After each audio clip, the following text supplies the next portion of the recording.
Assalamualaikum warahmatullahi wabarakatuh. Jumpa lagi bersama Tangki Film.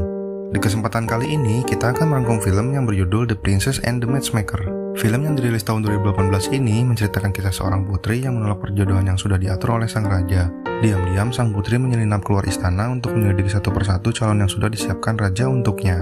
Sebelum dimulai, kami minta waktunya sebentar untuk subscribe, like, dan share video ini jika kalian terhibur. Tanpa basa-basi lagi, mari kita langsung masuk ke alur ceritanya.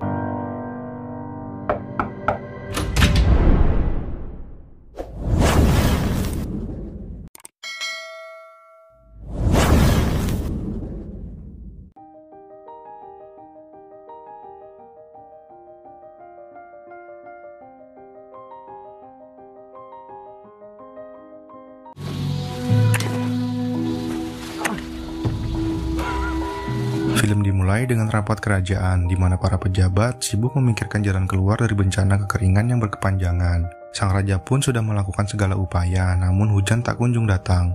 Salah satu pejabat memberi masukan pada raja. Menurut adat yang ada pada saat itu, harus diadakan pernikahan di dalam keluarga kerajaan untuk menghentikan kemarau yang berkepanjangan. Seorang pejabat menyarankan untuk menjodohkan Putri Songhwa yang 3 tahun lalu batal menikah. Lalu sang raja memerintahkan untuk mencari menantu yang cocok untuk putrinya itu.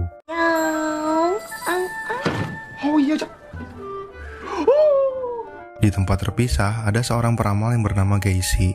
Ia diceritakan sering menipu beberapa pelanggannya untuk mendapatkan untung. Tak lama kemudian, datanglah Xiu Doyun, seorang prajurit istana yang ditugaskan menangkap Geisi karena diduga mengetahui praktik korupsi di istana.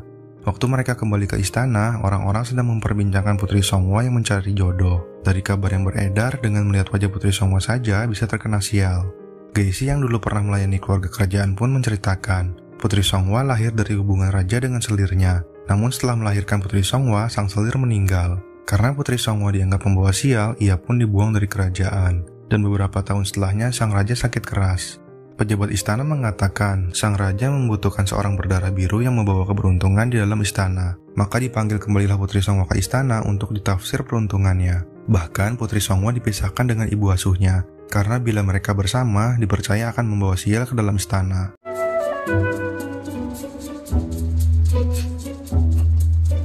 Kemudian untuk menghilangkan kesialan, mereka memandikan Putri Songhwa dengan jus ginkgo yang sangat bau. Untuk menghibur Putri Songhwa, ia diberi permen baka, yaitu sejenis permen mint untuk mengurangi bau. Lalu setelah Putri Songhwa tinggal di istana, sang raja pun sembuh, dan sejak itu raja selalu mendengar nasihat dari pejabatnya. Putri Songhwa yang kini sudah dewasa diberitahu dayangnya bahwa akan diadakan pemilihan calon suami untuk dirinya. Karena adanya hadiah dari kerajaan untuk yang terpilih, banyak pria yang mendaftar. Namun dengan seleksi yang ketat, hanya 4 pria yang lolos. Sekembalinya Xiu Doyun dan Geisi ke istana, Geisi diinterogasi oleh Hyun Si-kyung. Geisi diminta untuk memberitahu siapa pejabat yang korup. Geisi pun memberitahunya, dan Si-kyung menangkap pejabat yang bernama Park In itu beserta kaki tangannya. Namun, Si-kyung dipanggil oleh permaisuri Yung Bin. Si-kyung ditawarkan posisi yang lebih baik jika melepaskan pejabat itu dan menghapus semua bukti. Raja meminta ahli saju untuk Putri Songhwa. Saju adalah tradisi penafsiran jodoh di Korea. Terpilihlah 2 ahli saju. Dikarenakan Xiu Doyun terkenal mempunyai bakat tafsir yang baik, maka Xiu Doyun diminta sang raja untuk menjadi salah satu penafsir jodoh putrinya itu. Dan satu lagi adalah Park In yang selama ini menjadi kepercayaan sang raja. Dayang Putri Songhwa yang bernama Men Yi memberitahukan, ia sudah menyuap seorang kasim untuk memberikan daftar calon suami Putri Songhwa. Namun karena Men Yi mempunyai urusan penting dan tidak bisa menemui kasim, maka Putri Songhwa sendirilah yang datang menemui kasim tersebut. Xiu Doyun yang ditugaskan menjadi penafsir jodoh diberi daftar kandidat yang lolos. Ia melihat nama rekannya yaitu Si-kyung berada di dalam daftar. Di saat yang bersamaan, Putri Songhwa pergi menemui kasim yang ingin memberikan bocoran daftar jodohnya. Putri Songhwa mengenakan kostum angsa karena takut dikenali orang. Lalu Xiu Doyun bertanya pada Si-kyung, kenapa Si-kyung mendaftar menjadi suami Putri Songhwa? Karena diketahui 3 tahun lalu Si-kyung pernah menolak perjodohannya dengan Putri Songhwa. Si-kyung beralasan, dulu ia masih muda, karena gosip yang beredar pada waktu itu Putri Songhwa adalah pembawa sial. Maka Si-kyung takut jika berciuman dengannya akan sial seumur hidup. Tapi di tengah-tengah pembicaraan, Si-kyung pergi karena atasan memanggilnya. Putri Songhwa yang diam-diam menguping pembicaraan itu pun kesal. Songhwa pun berlari menghampiri. Karena Songhwa tidak melihat wajah mereka saat menguping, Songhwa mengira orang yang ada di depannya itu adalah Si-kyung. Tapi sebenarnya pria yang diciumnya itu adalah Xiu Doyun. Tujuan Putri Songhwa mencium adalah untuk membuktikan bahwa Putri Songhwa bukanlah pembawa sial. Lalu Putri Songhwa menemui Kasim yang memberikan daftar calon suaminya itu, dan Putri Songhwa melihat 4 nama bakal calon suaminya. Seo Do-yun yang mengetahui daftar calon pasangan Songhwa hilang bertanya pada Kasim. Kasimnya itu pun mengaku ia disuap oleh Men-yi, dayang Putri Songhwa. Keesokan paginya, Putri Songhwa yang tak ingin menikah dengan pria yang tak dikenalnya pun gelisah. Ia meminta Men-yi untuk bertukar peran dengannya. Lalu Putri Songhwa diam-diam menyelinap keluar istana untuk menyelidiki satu persatu calon suaminya itu.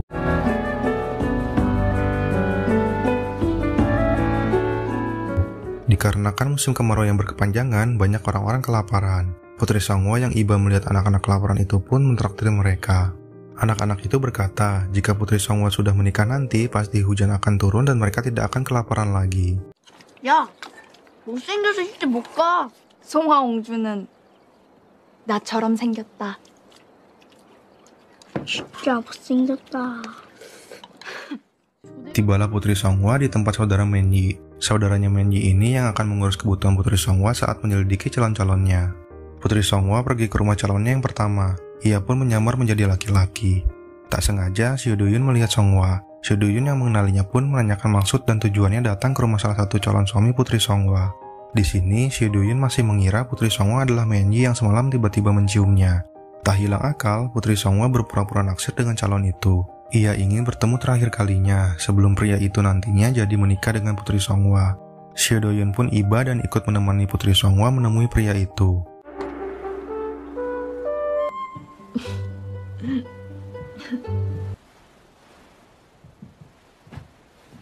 저 유상이라 하옵니다. Seo Do-yun menanyakan tanggal lahir Jo Yusang untuk ditafsir sajunya. Ia pun juga meminta tanggal lahir Putri Songhwa. Menurut tafsiran Seo Do-yun, nasib Putri Songhwa mirip dengan Jo Yusang, yang berarti mereka senasib sepenanggungan. Namun karena Jo Yusang masih anak-anak, Putri Songhwa tidak memperdulikannya. Di tempat terpisah, Permaisuri Yongbin lah yang mempunyai rencana untuk mencalonkan Si Kyung menjadi suami Putri Songhwa. Diceritakan, waktu Putri Songhwa kecil kembali ke istana, anak Permaisuri Yongbin tiba-tiba sakit dan tak kunjung sembuh. Lalu Park In menyarankan untuk memisahkan Putri Songhwa dengan ibu asuhnya supaya anak permaisuri sembuh. Sang permaisuri ingin Si Kyung menjadi suami Putri Songhwa juga atas saran dari Park In. Park In menafsirkan, untuk memuluskan jalan anak permaisuri menjadi putra mahkota pengganti raja kelak, maka Putri Songhwa harus menikah dengan orang yang karakternya berlawanan dengannya, dan Si Kyung adalah orang yang tepat untuk itu. Kemudian Putri Songhwa mengunjungi calonnya yang kedua yang bernama Kang Wi. Atas saran dari saudaranya Men-yi, Putri Songhwa berpura-pura menjadi Cekbi, yaitu wanita yang dibayar untuk membacakan buku.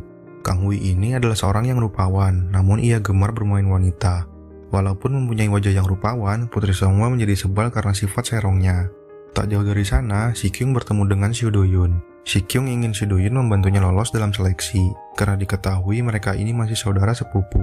Tapi Seo Do-yun menolak, ia tidak ingin mengkhianati amanah yang sudah diberikan padanya. Si Kyung merayunya, jika ia menjadi menantu raja, maka nantinya Seo Do-yun yang akan diberi kemudahan olehnya. Si Kyung pun pergi dan menyuruh Seo Do-yun memikirkan tawarannya itu. Seo Do-yun tak sengaja melihat Putri Songhwa yang sedang membacakan buku. Kemudian datanglah Gae-si. Ia diundang datang oleh Kang Wi. Ketika Gae-si melihat Seo Do-yun akan pergi, ia meminta kepada Kang Wi untuk mengundang Seo Do-yun. Gae-si pun meminta Seo Do-yun untuk menafsirkan sajuk Kang Wi. Awalnya Seo Do-yun menolak. Tapi begitu tahu Kang Wi adalah salah satu calon Putri Songhwa, ia pun akhirnya mau. Kang Wi ingin mencoba ilmu tafsir Seo Do-yun. Kang Wi meminta ditafsirkan jodoh dengan Putri Songhwa sebagai contoh yang saat itu menyamar sebagai Cekbi. Putri Songhwa yang dalam kondisi mabuk pun hanya diam. Kang Wi lalu memberitahukan tanggal lahirnya. Saat Seo Do-yun menafsirkan, Gae-si takjub bagaimana bisa Seo Do-yun mengetahui tanggal lahir Cekbi hanya dengan melihat wajahnya saja. Padahal seperti yang sudah sama-sama kita ketahui, Seo Do-yun sudah pernah menanyakan tanggal lahir Putri Songhwa dan mencatatnya waktu mengunjungi rumah calon yang pertama.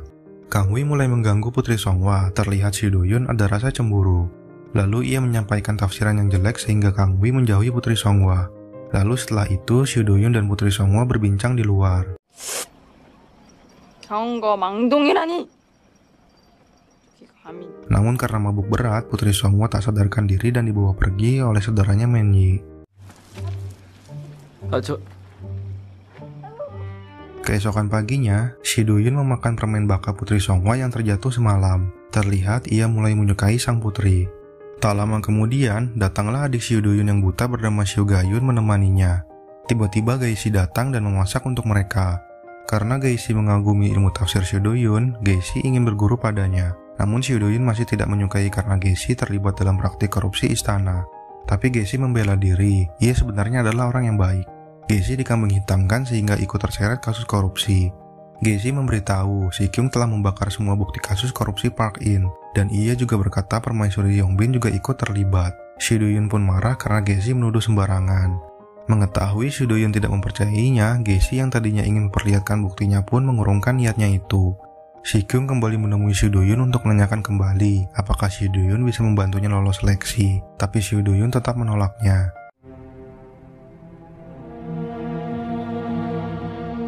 Karena hari pernikahan semakin dekat, Shu Do-yun mulai membuat salju antara Putri Songhwa dengan keempat calonnya itu untuk mencari tahu siapa yang paling cocok menjadi menantu raja. Waktu ia melihat tanggal lahir Putri Songhwa, ia terkejut. Tanggal lahir Putri Songhwa sama dengan Menyi. Untuk memastikan kejanggalan tersebut, Shu Do-yun pergi ke bagian arsip istana untuk mencari tahu tanggal lahir Menyi. Dan ia baru menyadari wanita yang selama ini disukainya bukanlah Menyi, melainkan Putri Songhwa. Di tempat terpisah, Menyi yang asli sedang menggantikan posisi Putri Songhwa di istana. Saat hendak makan, ia diperhatikan oleh kepala dayang. Namun saat makan, Menyi makan menggunakan dengan tangan kirinya, yang dimana hal itu membuat kepala dayang curiga. Sementara itu, Putri Songhwa pergi menemui calonnya yang ketiga yang bernama Nam Chi-ho. Ia menyamar kembali menjadi Chek-bi dan menceritakan sebuah cerita untuk Chi-ho dan ibunya yang sedang sakit. Terlihat Chi-ho sangat baik dan sopan di depan Putri Songhwa. Ketika Putri Songhwa hendak pergi, ia melihat para pelayan di rumah Chi-ho lemas dan murung. Putri Songhwa lantas bertanya pada salah satu pelayan, dan ia diberitahu pelayan di sini hanya diberi makan sehari sekali, karena tuan mereka Chi-ho berperilaku buruk pada mereka. Putri Songhwa yang iba lalu membawakan mereka makanan. Di istana, Shu Do-yun yang sedang menafsir salju Putri Songhwa dengan Chi-ho menemukan bahwa jika mereka bersama, maka umur Putri Songhwa tidak akan lama. Mengetahui Putri Songhwa dalam bahaya, Shu Do-yun segera bergegas ke tempat Chi-ho.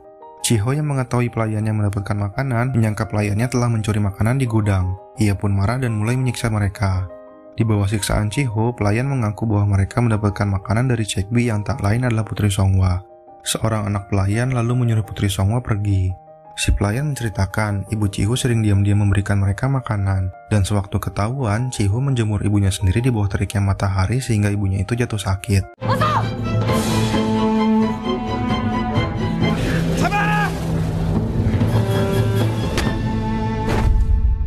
Chi-ho ingin menghukum Putri Songhwa karena merasa direndahkan di depan pelayannya. Putri Songhwa pun memohon dilepaskan, tapi Chi-ho yang mempunyai jiwa psikopat menghiraukannya. Shu Do-yun datang tepat waktu untuk menyelamatkan Putri Songhwa, namun si psikopat tak menyerah begitu saja.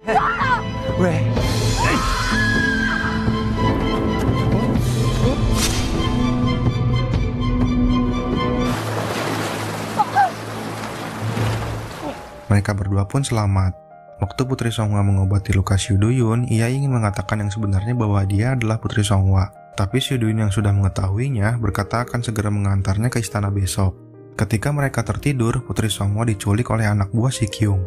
Esok hari pun tiba. Shu Do-yun yang tak menemukan Putri Songhwa kembali ke istana untuk memastikan keberadaannya. Namun saat di istana, ia juga tak menemukannya. Ternyata Putri Songhwa dibawa ke kediamannya Si-kyung. Si-kyung berbohong mengatakan Shu Do-yun memintanya untuk menjaga Putri Songhwa. Di tengah kebingungan, Shu Do-yun dihampiri gadis pembawa pesan. Ia diberitahu untuk segera pulang ke rumahnya. Ternyata itu adalah jebakan yang disiapkan anak buah Si-kyung. Mereka mengancam akan membunuh adik Shu Do-yun jika ia tidak mau memberikan apa yang Si-kyung minta, yaitu salju yang baik antara Si-kyung dan Putri Songhwa. Dan dengan terpaksa, akhirnya Shu Do-yun merekayasa salju antara Si-kyung dan Putri Songhwa. Saat anak buahnya memberikan salju pada Si-kyung, diam-diam Putri Songhwa menguping. Lalu dengan sembunyi-sembunyi, ia melihat salju yang ditandatangani oleh Shu Do-yun. Putri Songhwa salah mengira bahwa Shu Do-yun telah bekerja sama dengan Si-kyung untuk memanfaatkan dirinya. Mengetahui Putri Songhwa telah membaca salju, Si-kyung mengatur siasat untuk memuluskan rencananya. Si-kyung menyuruh anak buahnya untuk memberikan surat kepada Kepala Qasim yang memberitakan bahwa Putri Songhwa berada di tempat Si-kyung. Lalu Si-kyung membuat Putri Songhwa pingsan dengan lilin halusinogen. Shu Do-yun yang dendam karena adiknya terluka ingin membalas dendam dan pergi ke tempat Si-kyung. Si-kyung pun melepas bajunya dan juga baju Putri Songhwa. Shu Do-yun yang baru saja tiba melihat Si-kyung yang berduaan dengan Putri Songhwa pun menjadi emosi dan langsung menebasnya. Tapi kepala dayang dan pasukannya segera datang dan menghentikannya.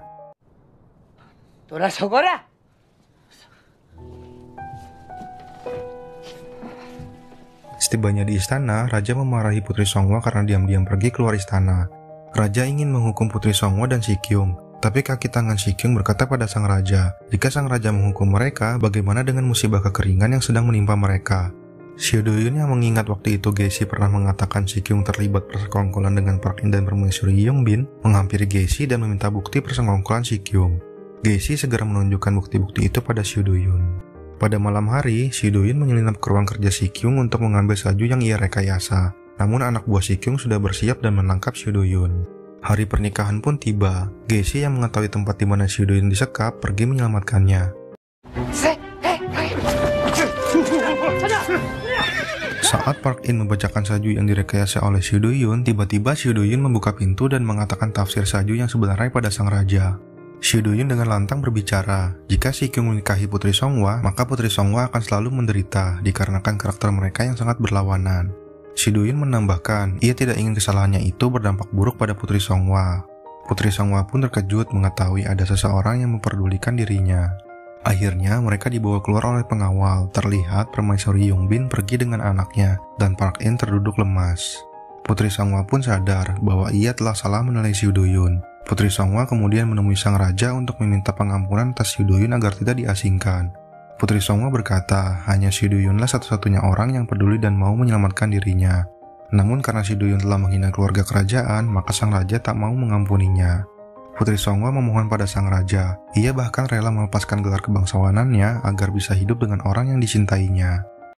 무엇이 있습니까? Sang raja mendapat paket dari Seo Do-yoon.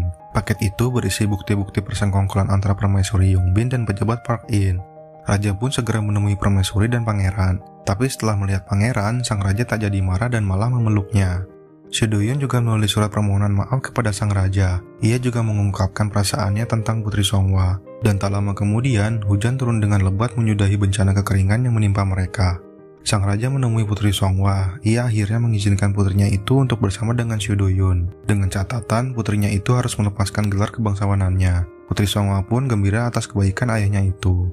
Putri Songhwa pun dengan segera menyusul Seo Do-yoon. Di tengah guyuran hujan, ia mencari keberadaan kekasih hatinya itu.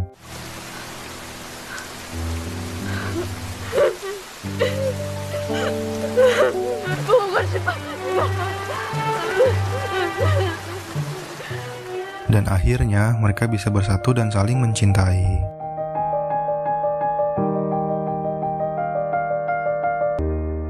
Terima kasih telah menonton rangkuman film kali ini. Semoga terhibur dan sampai jumpa lagi di video selanjutnya. Wassalamualaikum warahmatullahi wabarakatuh.